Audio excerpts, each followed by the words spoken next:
Hello friends, welcome to your math classes. Rajkumar sir में आप लोग का बहुत बहुत स्वागत है। देखिए, हम लोगों ने पिछले वीडियो में एक्सरसाइज 10.1 के बहुत सारे सवाल को सॉल्व किए हैं और उसके पीछे के हम लोग 5-6 स्टेप में कई सारे वीडियो बनाए जिसमें हमने आपको कंसेप्ट, थ्योरेटिकल कंडीशन से संबंधित बातों की चर्चा की है हम लोग। लेकिन आज जो हम लोग वीडियो बनाएंगे इसमें सबसे टॉप मोस्ट एक कंसेप्ट है डायरेक्शन कोसाइन, यानी डायरेक्शन कोसाइन दिक् को ज्या। तो हम चर्चा करेंगे डायरेक्शन कोसाइन दिक् को ज्या, जिसमें अल्फा बीटा के साथ कोण बनता है। जैसे देखिए, किसी भी समय किसी भी पीरियड में आप हमेशा ऐसे अक्ष का चुनाव करेंगे, एक्स और ये आपका वाई और ये आपका हो गया जी, और ऐसे अक्ष पे आधारित करके हम लोग यहां से एंगल निकालने का प्रयास करेंगे। तो लिखेंगे हम लोग डायरेक्शन कोसाइन दिक् को ज्या। अब इस टॉपिक को हमें पढ़ना है, दिक् को ज्या।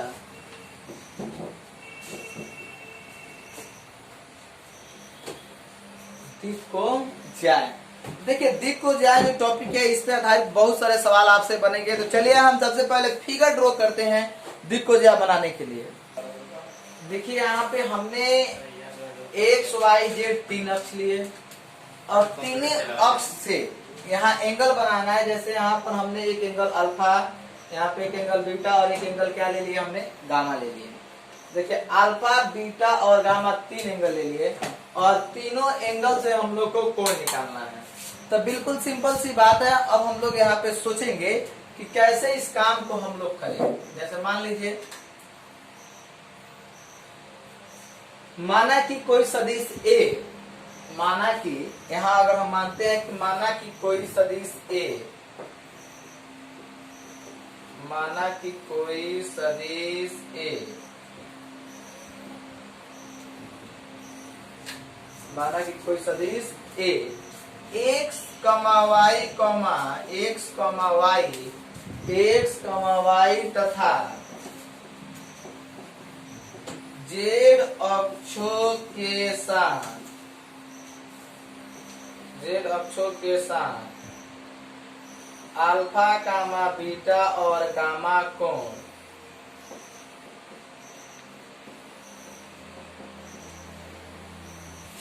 गामा कोण बनाते हैं, गामा कोण बनाती है। यहाँ माना कि कोई सदिश अल्फा, कोई सदिश ए एक्स कामा वाई कामा तथा जेड अक्षों के साथ अल्फा बीटा और गामा कोण बनाती है। तो कॉस अल्फा, तो कॉस अल्फा, कॉस बीटा तथा cos gamma, cos alpha, cos beta तथा cos gamma, gamma vector A के cos alpha comma cos beta तथा कॉस गामा वेक्टर ए के दिक् को ज्या कहलाता है।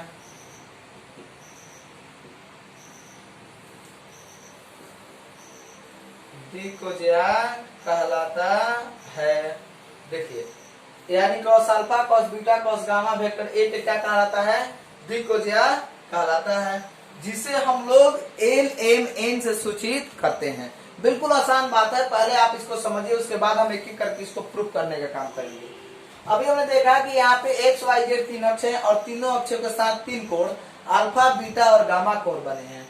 तो माना कि अल्फा, बीटा और गामा कोण बने हैं यहाँ पी एन एक्स अक्ष पर। माना कि कोई सदिश ए एक्स वाई जेड अक्षों के साथ अल्फा, बीटा और गामा कोण बनाती है। तो कॉस अल्फा, कॉस बीटा तथा कॉस गामा वेक्टर ए के दिक् को ज्या कहलाता है। तो जब दिक् को ज्या कहलाता है तो दिक् को ज्या को हम लोग एल एम एन से सूचित करते हैं, जिसे एल कामा एम तथा एन से सूचित करते हैं, जिसे एल तथा एम तथा एन से सूचित करते हैं। यानी कि हम लोग आसानी से लिख सकते हैं यहाँ पर एल बराबर कॉस अल्फा m बराबर cos बीटा, n बराबर cos गामा। आप देख सकते हैं, बिल्कुल आसानी से इस बात को लिख सकते हैं। l बराबर cos अल्फा, m बराबर cos बीटा, n बराबर cos गामा। ये हमारा यहाँ से एलिमेंट इसका कोण निकल गया। एलिमेंट हम लोग बी को जा लिखे। अब इस चीज को हमें लिखना है, तो आप देखिए इसको हम साबित कैसे करेंगे। यहाँ l बराबर cos अल्फा, m बराबर cos बीटा, n बराबर cos गामा है। इस प्रकार अगर और कंडीशन हम निकालेंगे तो आसानी से लिख सकते हैं l square plus m square plus n square equal to 1। ये भी इसका कंडीशन होता है। तो जब l square plus m square plus n square equal to 1 होगा तो ये आपको cos square alpha, cos square beta, cos square gamma equal to 1 हो जाएगा। अगर यहाँ से हमें निकालना होगा दिक अनुपात, तो दिक अनुपात निकालने के लिए मान लीजिए कि यहाँ हम कोई बिंदु ले लेते हैं x, y, z, चाहे x1, y1, z1, और यहाँ से हमें निकालना है OP वेक्टर। तो देखिए आसानी से अब इस चीज को आप समझ गए हैं। यहाँ से हम एक और कंसेप्ट आपको बता रहे हैं, उस कंसेप्ट को आप पहले इस कंसेप्ट को लिख लीजिए, इसके बाद हम इसके आगे की कंसेप्ट को इसी फिगर को ड्रॉ कर देंगे। देखिए यहाँ P नियामक x1, y1, z1 है, O है। अगर हम OP वेक्टर लिखेंगे तो आसानी से OP वेक्टर लिख सकते हैं हम x1 i cap, y1 j cap, z1 k cap. एकदम आसानी से हम लिख सकते हैं OP वेक्टर के मान, क्योंकि अब हमने इसको स्थिति सदिश को सदिश में बदल लिया, स्थिति सदिश करके OP, तो OP यहाँ पर 0, ऐसे करके हमने बदल दिया। अगर इसके अनुदिश मान लीजिए OP वेक्टर के अनुदिश इकाई सदिश निकालना हो, यदि OP पर इतना, तो वेक्टर OP के अनुदिश इकाई सदिश ज्ञात करें। अनुदिश इकाई सदिश ज्ञात करें। तो देखिए इसका अनुदिश हमें इकाई सदिश ज्ञात करना है, तो OP वेक्टर दिया है। अब इसके अनुदिश इकाई सदिश निकालने के लिए आसानी से हम यहाँ पर मैग्नीट्यूड OP निकाल लेंगे, क्योंकि मैग्नीट्यूड OP आ जाएगा तो x1 स्क्वायर, इसको आसानी से लिख सकते हैं x square plus y square plus z square. मान लीजिए कि इसको हम लिख सकते हैं x1 के स्क्वायर प्लस y1 के स्क्वायर प्लस z1 के स्क्वायर। अगर x1 y1 z1 लिया है तो, अगर नहीं लेंगे, अगर मान लीजिए कि x1 y1 z1 नहीं लेंगे तो इसको मिटा देंगे, यहाँ पर नहीं रहेगा, तो यहाँ पर भी ये नहीं रहेगा। अब इस तरह से क्या होगा कि x square y square plus z square. OP के अनुदिश इकाई सदिश निकालनी है, बिल्कुल सिंपल सी बात है। तो वेक्टर OP बराबर OP वेक्टर मैग्नीट्यूड OP। तो देखिए OP के मान क्या है, x i cap, y j cap, z k cap बटा मैग्नीट्यूड OP के मान क्या है, x square, y square, z square. अब इस बात को समझना है, बटा में इतना है तो सबको एक एक करके अलग अलग लिखेंगे। तो x बटा under root x square, y square, z square, यहाँ से i कैप। आप समझ सकते हैं इस बात को, यानी कि x square plus y square plus z square सबके साथ है, तो इसको अलग अलग कर देंगे। y बटा under root x square plus y square plus z square j cap, z बटा under root x square plus y square plus z square k cap. यानी कि हमने क्या किया, इन सभी चीजों को अलग अलग फॉर्मों में लिख दिया। अब अगर यहाँ से चाहते हैं कि इसका हम द्विक अनुपात लिखें, तो बिल्कुल आसानी से आप लिख सकते हैं। द्विक अनुपात निकालेंगे, मान लीजिए कि कोई वेक्टर है x i cap, y j cap और z k कैप है, ठीक। तो एक वेक्टर आपको मिल गया। अब यहाँ से हमें द्विक अनुपात निकालना है, तो बिल्कुल कोई दिक्कत नहीं है। द्विक अनुपात निकालना है तो द्विक अनुपात डायरेक्शन रेशियो, आप इस बात को समझिएगा, डायरेक्शन रेशियो। तो यहाँ पर आसानी से लिख सकते हैं कि x, y, z, x, y, z, यही आपका क्या है, द्विक अनुपात है।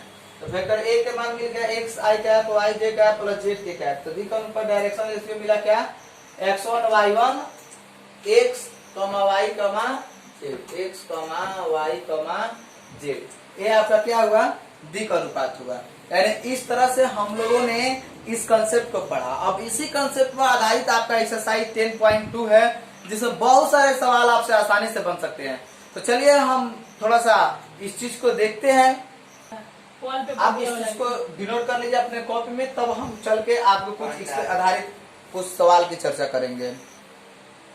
देखिए यहाँ पे निम्नलिखित सदिशों के परिमाण का परिकलन कीजिए। सदिश के परिमाण का परिकलन करना है। यहाँ पर दिया वेक्टर ए बराबर, देखिए एक के हम बना रहे हैं आई कैप प्लस जे कैप प्लस के कैप, और इसके परिमाण की परिकलन करना है। तो बिल्कुल कोई दिक्कत नहीं है, आप इसको लिख सकते हैं मैग्नीट्यूड ए बराबर यहाँ पर अंडर रूट ए के स्क्वायर प्लस ए के स्क्वायर प्लस एक के स्क्वायर। देखिए तो एक जोड़ एक जोड़ एक, तो एक कितना होगा 3, तो अंडर रूट 3 हो जाएगा। यानी मैग्नीट्यूड ए के मान क्या मिला, अंडर रूट 3। यानी कि आप परिमाण की जब बात बोलेगा तो आप उसको परिमाण की चिन्ह दोनों तरफ देंगे, मापांक, और उसके बाद इसका वैल्यू निकाल लेंगे। अगर यही बोलता है यहाँ से अनुदिश इकाई सदिश, तो वेक्टर ए के अनुदिश अगर बोलता जाता तो वेक्टर ए के अनुदिश इकाई सदिश, तो आप बिल्कुल आसानी से सूत्र लगाते वेक्टर ए बटा मैग्नीट्यूड वेक्टर ए, और इस पे आसानी से आप सवाल निकाल लेते। लेकिन यहाँ पे आपको ऐसा बात नहीं बोला गया है, तो आप यहाँ पे केवल क्या करेंगे, इसके परिमाण को निकालेंगे। तो एक सवाल हमने सॉल्व की, बाकी के 2 सवाल है, तो बाकी के 2 सवाल आप जरूर सॉल्व करेंगे। और देखिए इस वीडियो में हमने बस एक्सरसाइज को स्टार्ट कर ले लिया, लेकिन इसके आगे की जो भी वीडियो होगी उसमें हम आपको पूर्ण रूप से एक एक करके एक एक सवाल का कंसेप्ट और एक एक सवाल को थ्योरेटिकल कंडीशन के रूप में सॉल्व करेंगे। तो चलिए फिर हम आपसे मिलेंगे अगले वीडियो में, तब तक के लिए धन्यवाद।